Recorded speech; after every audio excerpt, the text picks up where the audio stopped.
All right, welcome back to WMAC Now with your host Chuck Stevenson, coming at you with a special count 'em, three fight preview. This Saturday, May 3rd, we have UFC Des Moines, aka UFC Fight Night, Sandhagen versus Figueredo, coming at you with three different ladies fights across all three of the UFC women's divisions. And these fights have a little bit of something for everyone, and a little bit of mystery, and two of the three have rankings implications. So a lot to get into here. So let's get started. First up, we have a flyweight bout. Juliana Miller taking on Ivana Petrovic. Both fighters still somewhat young or relatively young, still very early in their careers, trying to find their place in the UFC. Both of them looking to get back onto the winning track, coming off of some losses. So, both fighters are really going to come in here pretty hungry. Let's take a look at the stats on this one. Killer Miller coming in at 3-3. Petrovic coming in at 7-2. Now, Miller has lost her last two, going all the way back 2 years ago. Dropped a decision to Veronica Hardy, and then a TKO loss to Luana Santos. That was a year and 8 months ago. She spent some time off recovering from some injury since then. Petrovic is 1-2 in the UFC. She lost her debut to Luana Carolina a year and 9 months ago. Picked up a easy submission win over Na Liang. That was almost a year ago. And then 5 months ago, dropped a split decision to Jamie Lynn Horth. Miller is the younger fighter, 28 years to 30. But Petrovic is slightly taller at 5'8", 172 centimeters to 5'7", 170 centimeters for Miller. Petrovic has a nice reach advantage. 70.9 inches, 180 centimeters to 66 inches, 168 centimeters for Petrovic. So this is going to be, out of these three, this is the hardest to predict for me. Because like I said, both of these fighters are still fairly new, still fairly raw. Now, Miller had that experience in The Ultimate Fighter. I believe she won that season. And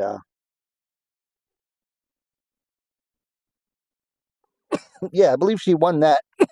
Excuse me. And then dropped her first two fights once she actually got into the UFC.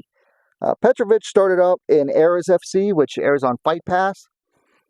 And she was their flyweight champion before getting picked up by the UFC. Miller has talked about past week. She says that during the time away she's had, it's allowed her to mature a lot, and that was one thing a lot of people talked about her from being on The Ultimate Fighter. Like, she just came off as being very young and immature. So that could help her a lot in this fight. From what I remember of Miller, she's fast on the ground. Like, she's good in scrambles. I was thinking, somewhat of a comparison. I would say she kind of reminds me of like a young Rose Namajunas when Rose got started, and that she was fast, she was quick in the scrambles to get submissions, and just very energetic fighter. So maybe now we'll see like the more matured version of her. For Petrovic, she's pretty decent no matter where the fight goes. I mean, she has good, decent striking. Although I think she had a hard time with Carolina just because wasn't used to the both the length and volume that Carolina put out. But I mean, she's won with strikes, she's won with submissions, so she's decent wherever it goes. It's just a matter of putting it all together and putting the wins together. I mean, she did it before the UFC. Now we just got to see if she can do it. I don't really have a pick for this one. Out of the two, I like Petrovic more, but that's just a personal preference. I still, I said this when this fight got announced, I still think that these two could benefit from more time outside the UFC. Miller definitely got brought in too fast due to winning the Ultimate Fighter. Petrovic, when she got signed to the UFC, I said, man, I was wanting her to get some more experience outside of the UFC. If you have less than 10 fights, the UFC is not a good place right now for you. And that's nothing against these two. They're not bad. It's just they just don't have that experience yet. Then we move up to Strawweight. 9th ranked Marina Rodriguez taking on 12th ranked Gillian Robertson. This is a important fight here. A win will get Robertson into the top 10 finally. Whereas for Rodriguez, it'll keep her. It'll stop a skid that she's on. And a loss for Rodriguez, this will signal that she's done at the top and might not have much longer in the UFC. Whereas Robertson, she's been around a while, but she's still climbing and she's still got time. Looking at the stats here, Rodriguez coming in at 17-5-2. The Savage Robertson coming in at 15-8. Rodriguez has lost 4 of her last 5. She had a win over Michelle Watterson a year and 7 months ago. Since then, she dropped a split decision to Jessica Andrade, and then a split decision to Yasmin Lucindo. That was a very contentious one, I will say, though.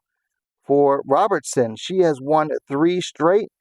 Picked up a TKO win over Yana, then a decision over Michelle Watterson Gomez, and then a decision win over Luana Pinheiro 5 months ago. Robertson is 9 years younger, 29 to 38 for Rodriguez. So Rodriguez is definitely on the wrong side of her 30s. Rodriguez slightly taller at 5'6", 168 centimeters to 5'5", 165 centimeters for Robertson. Rodriguez has the reach as well, 65 inches, 165 centimeters to 63 inches, 160 centimeters for Gillian Robertson. So this is a classic striker versus grappler battle. Robertson has improved her striking, but it's still nowhere near her grappling level. Whereas Rodriguez has never really improved her grappling. She gets stuck on her back and just can't seem to recover once she's there. She's just too content and stays in close guard. Rodriguez obviously better on the feet. The problem with this is that she has to keep it there. Robertson doesn't have the best takedowns, but she is effective at getting the fight to the ground if she can get close to you. For Robertson, her problem is going to be that she has to fight to get to the inside. And that's not always an easy task against Marina Rodriguez. If she's inside, it's because she wants to be there usually. So Robertson has to really work hard. She has to really not only just pressure forward, she might have to eat some strikes to get in there. My pick is going to be Gillian Robertson by decision. It's not that she can't finish someone like Marina Rodriguez. It's just that's not going to be an easy task. So Robertson, I'll go by decision. That's the safe bet. On Tapology, looks like 83% of people are choosing Robertson. Most of them by decision as well. Pretty much the rest are by submission. What were the picks on the last fight? 92% of people on Tapology of 722 picks, 92% picked Petrovic, almost entirely by decision. So we move up to the last ladies' fight on the card, but it is the featured prelim bout at Bantamweight. 10th ranked Yana Santos taking on 12th ranked Miesha Tate. So we got a battle of former Invicta champ versus former UFC champ. Both ladies, how do I want to put this? Both are trying to show that they're still relevant in a division that it seems like it might be on the cusp of a big turnover. I mean, they're both aging out, and it seems like we're starting to get some new blood into this division. It's just a matter of the veterans. How long can those veterans resist the newcomers? Eventually, the UFC is just going to force them to face some of these younger fighters, and the younger fighters are going to have to, show that they're worth it. But you've got these veterans like Santos and Tate. They're not ready to go just yet. Looking at the stats here, Foxy Yana Santos comes in at 15-8. Miesha Cupcake Tate at 20-9.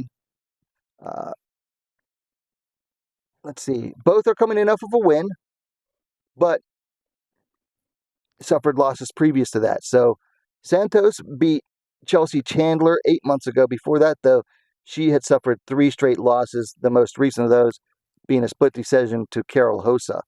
Tate is coming off of a submission win over Julia Avila. That was a year and 4 months ago, so she's been off longer, and before that had suffered 2 straight losses to Ketlin Vieta and then Lauren Murphy.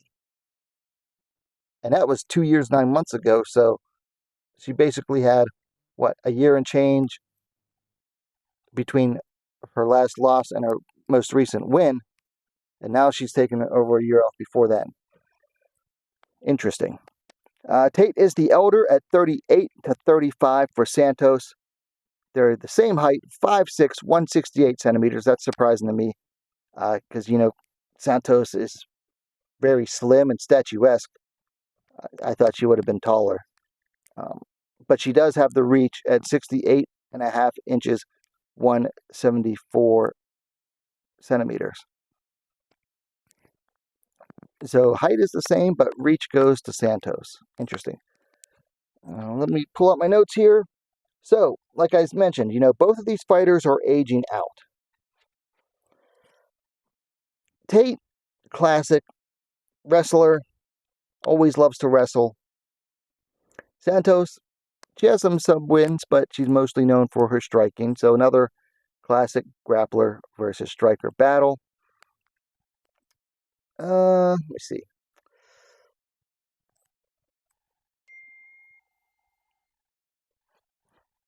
This one is less about who do I think wins for me, but who I want to win. So Miesha Tate is still hungry. She said she wants to face Kayla Harrison. She's going to be some steps away from that, depending on if Harrison beats Pena, which I think she will. But it shows that, she's basically saying, I'm still hungry, I'm still here, I still want the big fights, which I like. Yana Santos, she has not been the same since she had the second kid. Like I remember back when she was fighting Invicta, she already had one, and then she hooked up with Thiago Santos, and they had to have a baby together. And ever since she had that second kid, she just has not been the same as a fighter. Has not been able to put anything together. So for that reason, I'm picking Miesha Tate to win. Tate's still hungry, shown that she can put some things together. So I'm going to go with Miesha Tate. So there you have it. That's UFC Des Moines, also known as UFC Fight Night Sandhagen versus Figueiredo. Goes down this Saturday, May 3rd, in Des Moines, Iowa, of course. Check UFC.com for local listings. The picks are undecided on Petrovic versus Miller, Gillian Robertson decision over Marina Rodriguez, and Miesha Tate decision over Yana Santos. Let me know your thoughts. Who are you picking? Tell me in the comments. Hit that thumbs up, and thanks for watching WMMA Now, the best, most complete women's mixed martial arts dedicated platform on YouTube. Thanks for watching. See you next time.